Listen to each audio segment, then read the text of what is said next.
Bonjour à tous, nous allons avoir l'évangile du dimanche 22 mars, quatrième dimanche de Carême.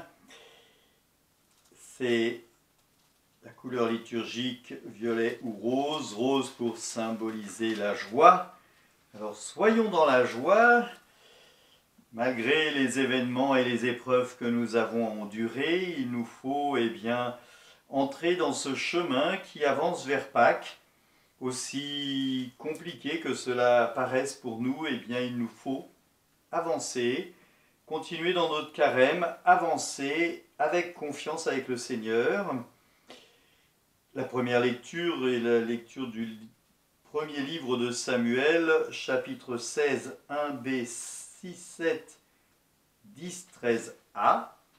Le psaume « Le Seigneur est mon berger, rien ne saurait me manquer », psaume 22. Vous avez la vidéo sur YouTube ou Facebook. Voilà, on parle de confiance. Si je traverse les ravins de la mort, je ne crains aucun mal. La deuxième lecture, lettre de saint Paul apôtre aux Éphésiens, chapitre 5, 8 à 14. Et l'évangile de Jean, chapitre 9, 1 à 41, un évangile long. Moi, je suis la lumière du monde, dit le Seigneur, celui qui me suit aura la lumière de la vie.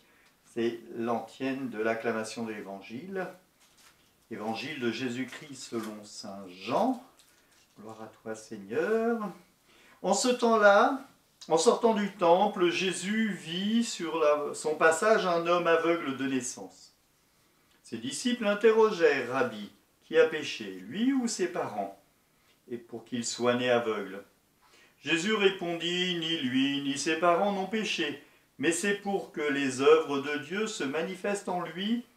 Il nous faut travailler aux œuvres de celui qui m'a envoyé, tant qu'il fait jour. La nuit vient où personne ne pourra plus y travailler. Aussi longtemps que je suis dans le monde, je suis la lumière du monde. Cela dit, il cracha à terre et avec de la salive il fit de la boue, puis il appliqua la boue sur les yeux de l'aveugle et lui dit « Va te laver à la piscine de Siloé ». Ce nom se traduit par « envoyé ».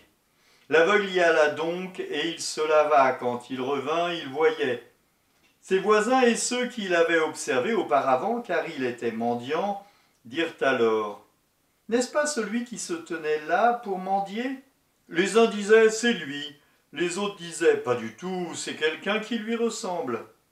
Mais lui disait « c'est bien moi ». On lui demandait « alors, comment tes yeux se sont-ils ouverts ?» Il répondit « l'homme que l'on appelle Jésus a fait de la boue, il me l'a appliqué sur les yeux, il m'a dit « va à Siloé et lave-toi ». J'y suis donc allé, je me suis lavé, alors j'ai vu. Ils lui dirent « et lui ? Où est-il » Il répondit « je ne sais pas ». On l'emmène aux pharisiens, lui, l'ancien aveugle. Or, c'était un jour de Shabbat, que Jésus avait fait de la boue et lui avait ouvert les yeux. À leur tour, les pharisiens lui demandaient comment il pouvait voir. Il leur répondit « il a mis de la boue sur mes yeux, je me suis lavé et je vois ». Parmi les pharisiens, certains disaient « cet homme-là n'est pas de Dieu, puisqu'il n'observe pas le repos du Shabbat ». D'autres disaient « comment un homme pécheur peut-il accomplir des signes pareils ?» Ainsi donc, ils étaient divisés. Alors il s'adresse de nouveau à l'aveugle. « Et toi, que dis-tu de lui, puisqu'il t'a ouvert les yeux ?» Il dit « c'est un prophète ». Or les Juifs ne voulaient pas croire que cet homme avait été aveugle, et maintenant il pouvait voir. C'est pourquoi ils convoquèrent ses parents et leur demandaient « cet homme est bien votre fils, et vous dites qu'il est né aveugle, comment se fait-il qu'à présent il voit ?» Ses parents répondirent « nous savons bien que c'est notre fils, et qu'il est né aveugle. Mais comment peut-il voir maintenant ? Nous ne le savons pas. Et qui lui a ouvert les yeux ? Nous ne le savons pas non plus. Interrogez-le, il est assez grand pour s'expliquer. » Ses parents parlaient ainsi parce qu'ils avaient peur des Juifs. En effet, ceux-ci s'étaient déjà mis d'accord pour exclure de l'assemblée tous ceux qui déclareraient publiquement que Jésus est le Christ. Voilà pourquoi les parents avaient dit « Il est assez grand, interrogez-le ».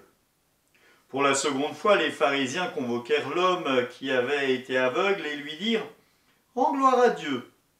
Nous savons, nous, que cet homme est un pécheur. » Ils répondirent « Est-ce un pécheur? Je n'en sais rien. Mais il y a une chose que je sais. J'étais aveugle, et à présent je vois. » Ils lui dirent alors « Comment a-t-il fait pour t'ouvrir les yeux ?» Il leur répondit « Je vous l'ai déjà dit, et vous ne m'avez pas écouté. Pourquoi voulez-vous m'entendre une fois encore? Serait-ce que vous voulez vous aussi devenir ses disciples ?» Ils se mirent à l'injurier. « C'est toi qui es son disciple. Nous, c'est de Moïse que nous sommes les disciples. Nous savons que Dieu a parlé à Moïse. Mais celui-là, nous ne savons pas d'où il est. » L'homme leur répondit, « Voilà bien ce qui est étonnant. Vous ne savez pas d'où il est, et pourtant il m'a ouvert les yeux. Dieu, nous le savons, n'exauce pas les pécheurs. Mais si quelqu'un l'honore et fait sa volonté, il l'exauce. Jamais encore on n'avait entendu dire que quelqu'un ait ouvert les yeux à un aveugle de naissance. Si lui n'était pas de Dieu, il ne pourrait pas le faire. » Ils répliquèrent, « Tu es tout entier dans le péché depuis ta naissance, et tu nous fais la leçon ?» Et ils le jetèrent dehors. Jésus apprit qu'il l'avait jeté dehors, il le retrouva et lui dit, « Crois-tu au Fils de l'homme » Il répondit, « Et qui est-il, Seigneur, pour que je croie en lui ?» Jésus lui dit, « Tu le vois, et c'est lui qui te parle. » Il dit, « Je crois, Seigneur. » Et il se prosterna devant lui.